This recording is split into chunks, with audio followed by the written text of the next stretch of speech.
Double engine की सरकार जब से बनी है, अनुसूचित जाति, अनुसूचित जनजाति और पिछड़ों का जो भारतीय संविधान द्वारा प्रदत्त आरक्षण है, उसे पूरी तरीके से खत्म किया जा रहा है। इसीलिए आज भारतीय बहुजन अलायंस की आवश्यकता पड़ी है, जो हमारे देश के तमाम राजनीतिक पार्टियों के राष्ट्रीय अध्यक्षों ने बहुत ही विचार मंथन, आपसी विमर्श और बहस करने के बाद तय किया कि हम 80 करोड़ लोगों को 5 किलो 10 किलो चावल देते हैं। उन्हें शर्म के मारे चिल्लू भर पानी में डूब के मर जाना चाहिए। न केवल आरक्षण खत्म किया जा रहा है, बल्कि इस देश के अनुसूचित जाति, अनुसूचित जनजाति और पिछड़ों को जानवर से बदतर जिंदगी जीने की परिस्थितियां पैदा की जा रही हैं। काटा जा रहा है, मारा जा रहा है, जलाया जा रहा है, कहीं पर उन पर पेशाब किया जा रहा है, कहीं मलमूत्र लेप करके उनको बेइज्जत किया जा रहा है, कहीं सिर मुड़ा करके उनको गांव में नंगा घुमाया जा रहा है। आज कॉन्स्टिट्यूशन क्लब के इस ऐतिहासिक हाल में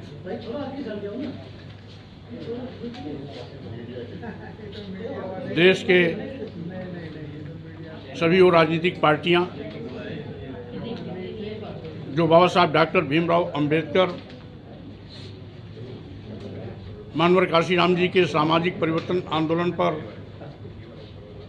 संचालित की जा रही हैं, उन सभी राजनीतिक पार्टियों के राष्ट्रीय अध्यक्षगण महोदय को हम धन्यवाद देते हैं कि इन्होंने भारतीय बहुजन अलायंस की घोषणा की जिम्मेदारी मुझ पर सौंपी है। और साथ ही साथ आज भारतीय बहुजन अलायंस की आवश्यकता क्यों? यद्यपि अलायंस पहले से भी बहुत बने हुए हैं, फिर भी भारतीय बहुजन अलायंस की आवश्यकता क्यों? इसलिए कि बाबा साहब डॉक्टर अंबेडकर ने इस देश के संविधान को प्रथम राष्ट्रपति डॉक्टर राजेंद्र प्रसाद जी को सौंपते हुए कहा था कि यद्यपि राजनीतिक आज़ादी तो हमें मिल गई है, लेकिन अभी सामाजिक और आर्थिक आज़ादी लेनी बाकी है। इसलिए आज पूर्व में अभी तक जो भी अलायंस रहे हैं, वो यथास्थितवादी ताकतें रही हैं, यथास्थितवाद को पोषक रही हैं, जो सामाजिक और आर्थिक आज़ादी लाने के पक्षधर नहीं है। इसलिए देश के वो सभी राजनीतिक पार्टियां जो समतामूलक समाज बनाने की पक्षधर हैं, इस देश के सामाजिक परिवर्तन आंदोलन के महानायकों, मुख्यतः सामाजिक परिवर्तन के महानायक ज्योतिबा फुले जी, छत्रपति साहू जी महाराज, सावित्रीबाई फुले, भारतीय संविधान निर्माता परम पूज्य बाबा साहब डॉक्टर अंबेडकर एवं इसके साथ ही साथ पेरियार रामास्वामी नायकर, नारायण गुरु, संत गाडगे तथा मानवर कांशीराम जी के उन सामाजिक परिवर्तन आंदोलन के रास्ते चलते हुए विषमतामूलक समाज का खात्मा कर, जो इस देश का सबसे बड़ा भयंकर रोग है, जात पात, छुआछूत, ऊंच नीच भेदभाव को खत्म कर समतामूलक समाज की स्थापना करना, सामाजिक आर्थिक गैर बराबरी के खिलाफ संघर्ष कर सामाजिक आर्थिक आज़ादी दिलाना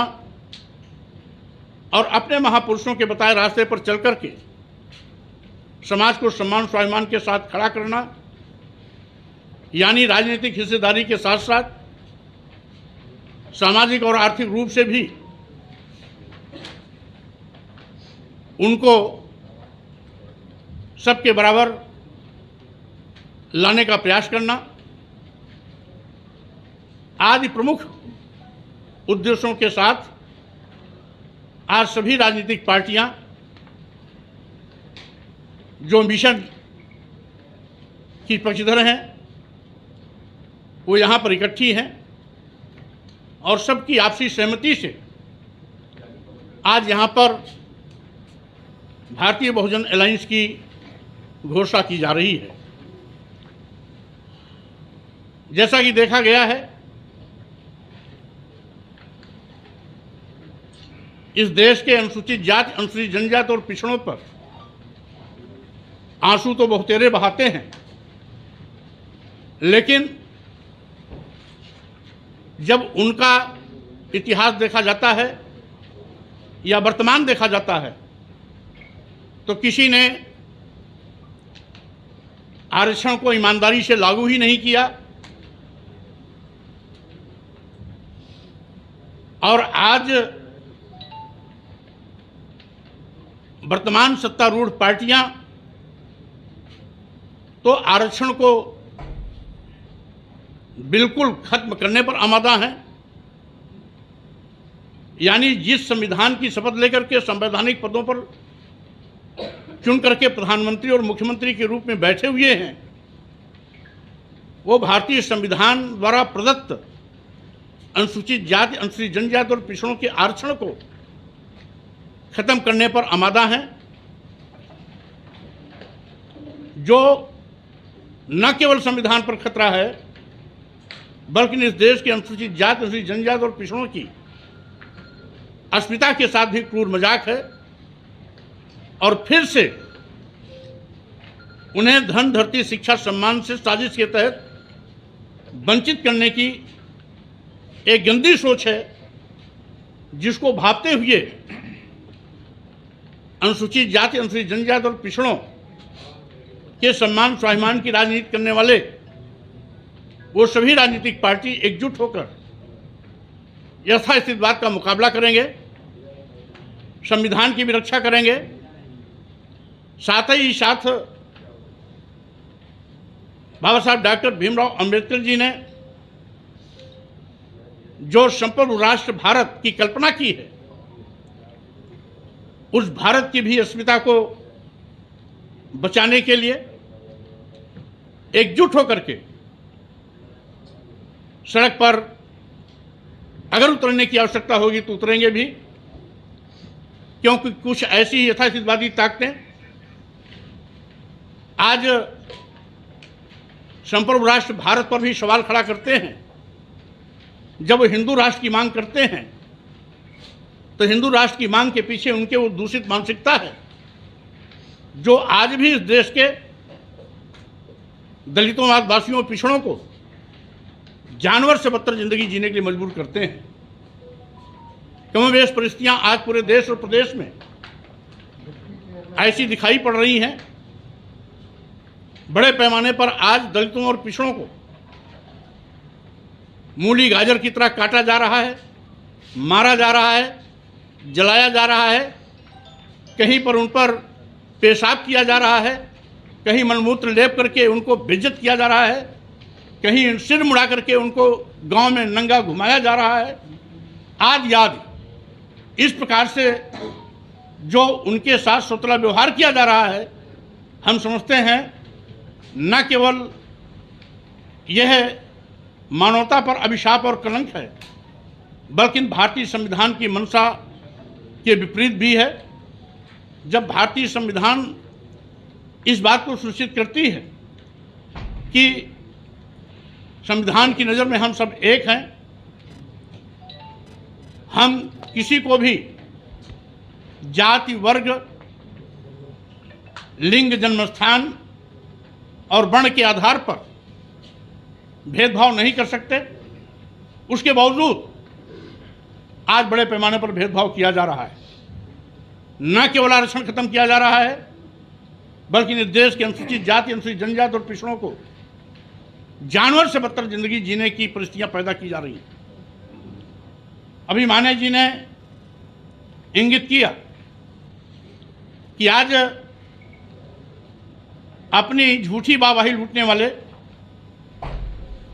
जब ये कहते हैं कि हम 80 करोड़ लोगों को 5 किलो 10 किलो चावल देते हैं, उन्हें शर्म के मारे चिल्लू भर पानी में डूब के मर जाना चाहिए कि अगर इस देश में 80 करोड़ लोग की जिंदगी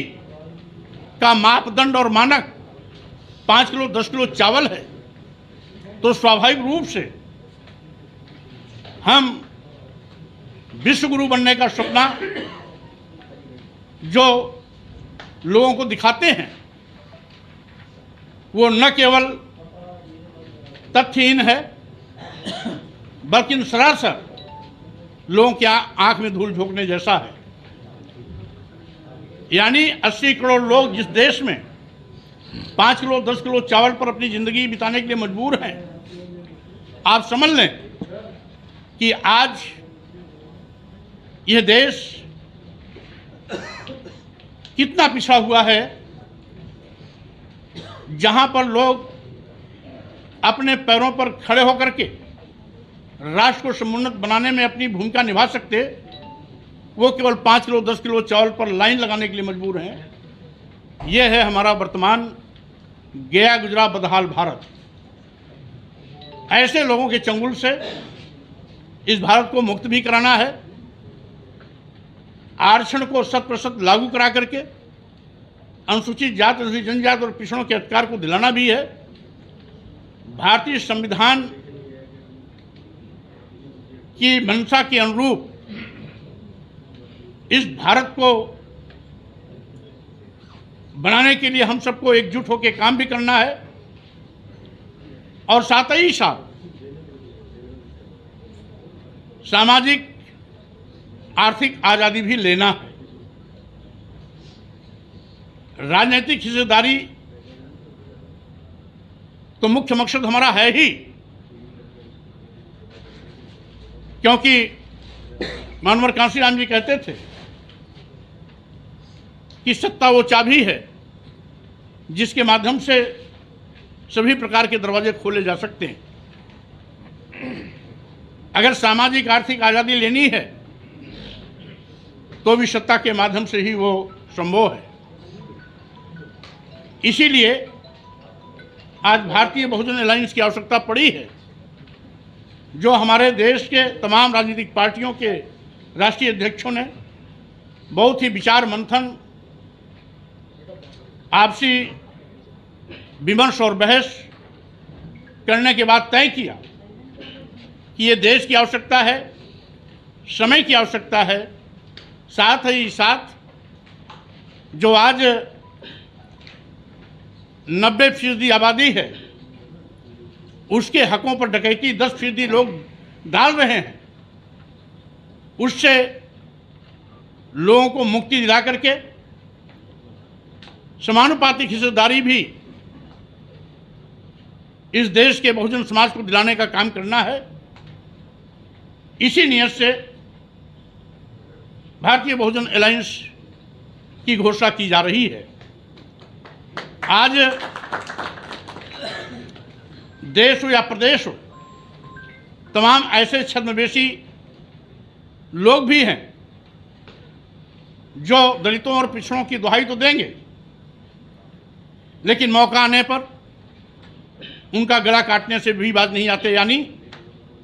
आरक्षण खत्म करने से भी उनको संकोच नहीं लगता। विशेष रूप से डबल इंजन की सरकार जब से बनी है, अनुसूचित जाति अनुसूचित जनजाति और पिछड़ों का जो भारतीय संविधान द्वारा प्रदत्त आरक्षण है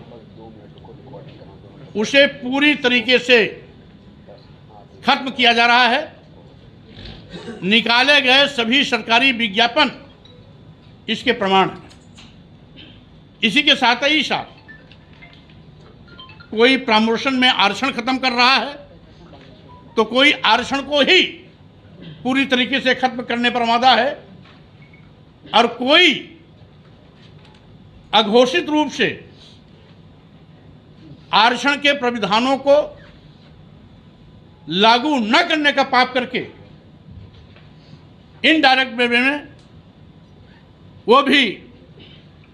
अनुसूचित जाति, अनुसूचित जनजाति और पिछड़ों का हक मारने की कोशिश करता है। इसीलिए इन सभी बिंदुओं पर बहुत ही गंभीरता और गहन विचार करने के बाद आज आप सभी लोगों के सामने भारतीय बहुजन अलायंस की घोषणा की जा रही है। हम समझते हैं हम लोग संयुक्त रूप से मिलकर के आगे काम करेंगे और साथ ही साथ एक दूसरे के सहयोग से इस देश के अनुसूचित जाति और पिछड़ों के न केवल सम्मान स्वाभिमान की रक्षा करेंगे बल्कि संविधान की भी रक्षा करेंगे और यथार्थवादी ताकतों को धूल चटाने के लिए हम आगे मजबूत संघर्ष के साथ अपने इस अलायंस की उपस्थिति भी दर्ज कराएंगे। इन्हीं शब्दों के साथ में मैं सभी राजनीतिक पार्टी के राष्ट्रीय अध्यक्षों को पुनः धन्यवाद देता हूं और साथ ही साथ विश्वास और अपेक्षा भी करता हूं कि आज जो भारतीय बहुजन अलायंस की घोषणा की जा रही है, हम एक सूत्र में बनकर के संयुक्त रूप से बाबा साहब के सपनों को साकार करेंगे, मानवर कांशीराम के सामाजिक परिवर्तन आंदोलन को आगे बढ़ाएंगे, इस देश के उन तमाम सामाजिक परिवर्तन के महानायकों को उनके विचारों पर चल करके समतामूलक समाज बना करके भारत राष्ट्र को सशक्त और मजबूत बनाने का काम करेंगे। बहुत बहुत धन्यवाद। जय भीम, जय भारत।